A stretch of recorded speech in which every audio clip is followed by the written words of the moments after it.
Assalamualaikum warahmatullahi wabarakatuh. Selamat malam semuanya. Welcome to my first video.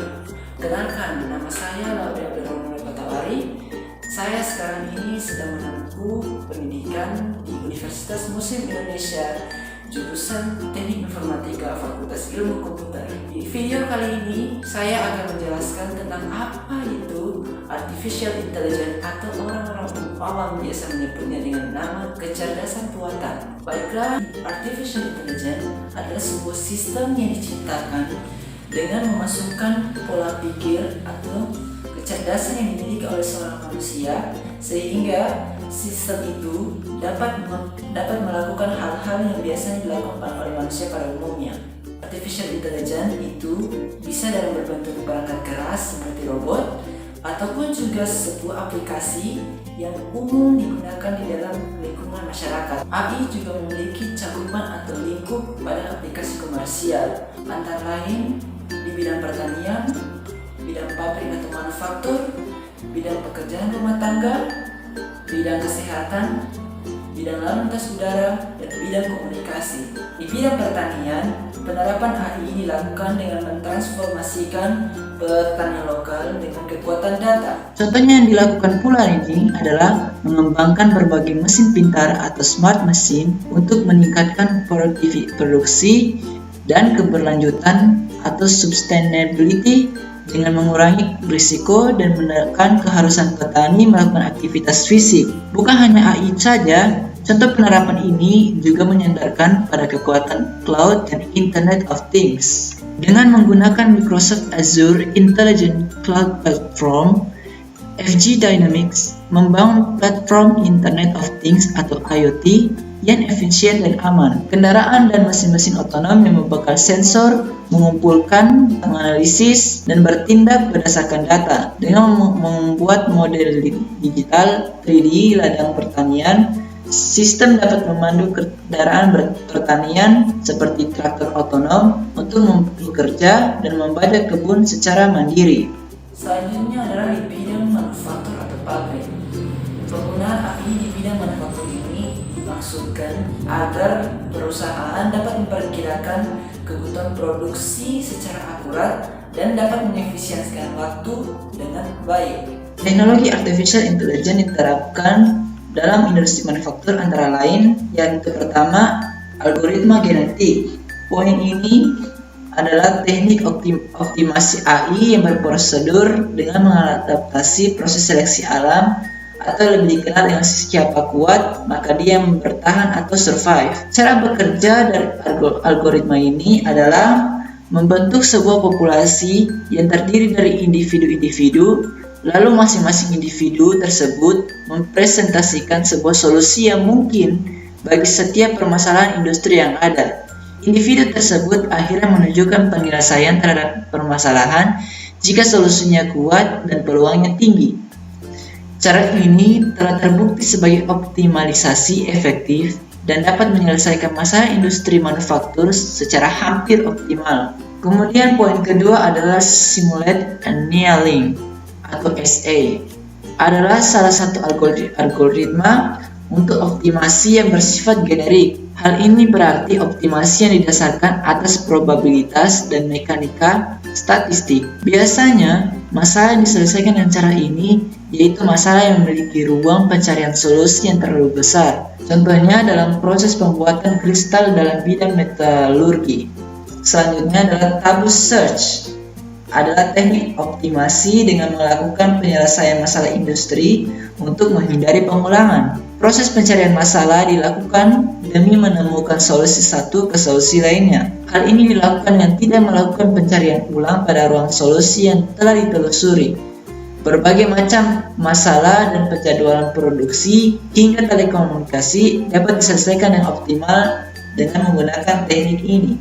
Poin berikutnya adalah algoritma immune system atau AIS. AIS adalah salah satu algoritma optimasi yang dapat digunakan untuk pengambilan keputusan. Pengaplikasian algoritma immune dalam optimasi proses industri manufaktur yaitu dengan menghitung optimasi pada penjadwalan flow show. Hasil yang dicapai terbukti lebih baik daripada menggunakan algoritma genetik. Penggunaan algoritma imun juga menyatakan bahwa pengaplikasiannya memperlihatkan hasil yang lebih masuk akal, beralasan, dan berlogika. Berikutnya adalah bidang pekerjaan rumah tangga. Kecerdasan buatan atau AI juga telah menjalar ke dalam pekerjaan rumah tangga. Hal ini pula sangat berguna untuk membantu meringankan pekerjaan rumah tangga yang sedikit cukup memberatkan. Menurut BGR, teknologi kecerdasan buatan yang ditanamkan pada robot untuk membantu meringankan pekerjaan rumah antara lain. Pertama, iRobot Roomba 650 Robotic Vacuum Cleaner. Alat ini diklaim menggunakan rangkaian penuh sensor untuk menavigasi dan menyesuaikan diri dengan situasi rumah. Terdapat sikat yang mampu membersihkan lantai dengan cepat. Robot ini juga bisa diatur sesuai jadwal dalam 7 kali seminggu untuk membersihkan rumah. Pengguna cukup menekan tombol clean dan atur jam serta tanggalnya. Yang kedua, Winbot W730. Fungsi dari robot ini adalah untuk membersihkan kaca pada rumah secara otomatis dengan satu sentuhan saja. Winbot dapat membersihkan secara efisien dengan 2 lapisan pembersih. Winbot dinyatakan aman, bahkan di atas permukaan tanah sekalipun. Ia juga mampu mencapai jendela yang sangat tinggi. Yang ketiga adalah Bangruy Smooth Soft Edge Electric. Robot yang satu ini berbeda dengan kedua robot di atas.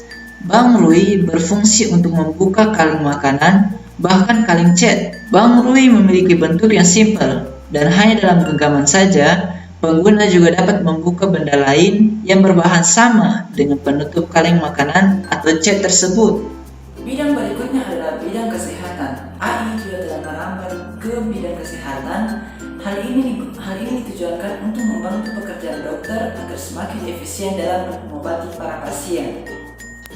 Adapun contoh kecerdasan buatan di bidang kesehatan antara lain: 1. Mengelola rekam medis. Mengelola rekam medis merupakan aplikasi yang paling banyak digunakan.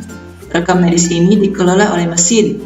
Aplikasi ini bekerja dengan cara mengumpulkan, menyimpan, dan melacak data. Dengan penggunaan kecerdasan buatan ini bisa memberikan akses yang lebih cepat dan lebih konsisten. Kemudian yang kedua adalah pekerjaan berulang, yaitu dengan menggunakan mesin bisa lebih akurat dalam melakukan analisis tes, X-rays, CT scan, entry data, dan tugas-tugas lain. Pada dunia kesehatan terdapat 2 disiplin, yaitu kardiologi dan radiologi, di mana jumlah data yang dianalisis dari keduanya sangat banyak, sehingga cukup memakan waktu yang lumayan lama. Dengan memanfaatkan AI, semua bisa dilakukan dengan lebih cepat dan mudah. Kemudian yang ketiga adalah desain perawat. Desain perawat adalah dibuat khusus untuk menganalisis data dan laporan dari pasien, keahlian klinik, dan penelitian eksternal. Dengan begitu, akan lebih mudah memilih mana jalur pengobatan yang sesuai dengan pasien tersebut. Yang keempat adalah konsultasi digital. Contohnya adalah aplikasi Babylon di Inggris yang sudah menggunakan AI. Konsultasi digital ini bisa memberikan konsultasi medis sesuai dengan riwayat medis pribadi dan pengetahuan medis umum. Pengguna melaporkan gejala-gejala yang dialami ke dalam aplikasi tersebut. Setelah itu, aplikasi tersebut akan merekomendasikan tindakan pengobatan yang tepat serta mempertimbangkan hal lain seperti riwayat pengguna. Yang kelima, perawat virtual. Sensei.ly startup telah berhasil mengembangkan Molly atau mesin pemantau kondisi pasien. Selain itu, digunakan juga untuk menindaklanjuti dengan perawatan, diantaranya dengan adanya kunjungan dokter. Untuk mendukung pasien yang memiliki penyakit kronis, program ini menggunakan pembelajaran mesin. Yang keenam adalah manajemen pengobatan. Aplikasi AirCure berhasil diciptakan oleh National Institutes of Health, yang mana aplikasi ini digunakan untuk memantau penggunaan obat pada pasien, karena aplikasi ini bisa membantu mengkonfirmasi bahwa pasien menggunakan resep mereka. Selain itu pula, aplikasi ini juga membantu perawat untuk mengelola kondisi pasien dengan mudah. Kebanyakan pasien yang menggunakan aplikasi ini yaitu pasien yang memiliki kondisi medis yang serius, pasien yang cenderung menentang saran dokter, dan peserta dalam uji klinis. Dan yang ketujuh adalah penciptaan obat. Contoh kecerdasan buatan dalam bidang kesehatan yang terakhir yaitu penciptaan obat. Penciptaan obat ini melalui uji klinis dengan waktu yang panjang, bahkan bisa memakan waktu lebih dari 1 dekade. Selain itu, penciptaan ini juga membutuhkan biaya miliaran dolar. Bidang berikutnya adalah bidang transportasi lalu lintas udara. Belakangan ini sedang dilakukan uji coba untuk membuat pesawat di mana pesawat itu dikendalikan oleh kecerdasan buatan atau dalam hal ini autopilot. Salah satu perusahaan yang berusaha mewujudkan konsep pesawat autopilot adalah produsen pesawat komersial Airbus. Pada konferensi digital Life and Design in Munich, Jerman, Kepala Pejabat Teknologi Airbus, Grazia Vittarini, mengatakan Airbus berharap AI akan segera berkembang pesat untuk dapat mewujudkan penerbangan tanpa pilot manusia. Dengan teknologi tersebut, produsen pesawat yang berbasis di Perancis itu berencana untuk mengganti satu pilot dengan komputer hingga mengotomatiskan kendali sepenuhnya. Dan contoh yang terakhir adalah bidang komunikasi. Bidang komunikasi yang dimaksud ini tidak hanya pada perkembangan telepon seluler atau smartphone yang kita gunakan selama ini, tetapi bidang komunikasi lebih dari itu. Salah satu contoh aplikasi komersial dalam bidang komunikasi adalah Google Voice. Aplikasi Google Voice akan merekam apa saja yang kita telah ucapkan. Gambar pegunungan. Lihat gambar ini. Sekarang bagian terakhir di dalam AI adalah soft computing. Soft computing ini terdiri dari 7 paradigma model perhitungan. Namun, di sini saya hanya akan membahas satu saja, yaitu probabilistic reasoning. Contoh studi kasus yang akan saya tampilkan untuk probabilistic reasoning adalah penerapan metode probabilistic reasoning dalam permainan terima atau tolak. Sesuai dengan namanya sendiri, probabilistic reasoning adalah sebuah alasan dari sebuah peluang yang akan dipilih.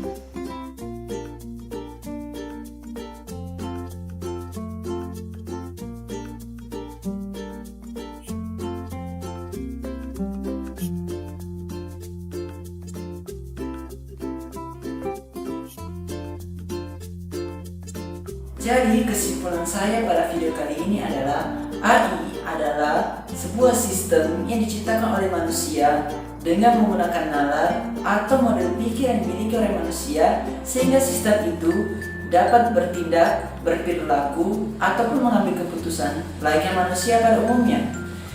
Sebagai manusia yang menciptakan AI tersebut, patut untuk mengetahui batasan-batasan apa saja agar sistem tersebut dapat bermanfaat bagi banyak orang dan bukannya merusak kehidupan orang banyak. Baiklah, sampai di sini saja video saya kali ini. Lebih dan kurangnya mohon dimaafkan. Saya akhiri dengan ucapan wassalamualaikum warahmatullahi wabarakatuh.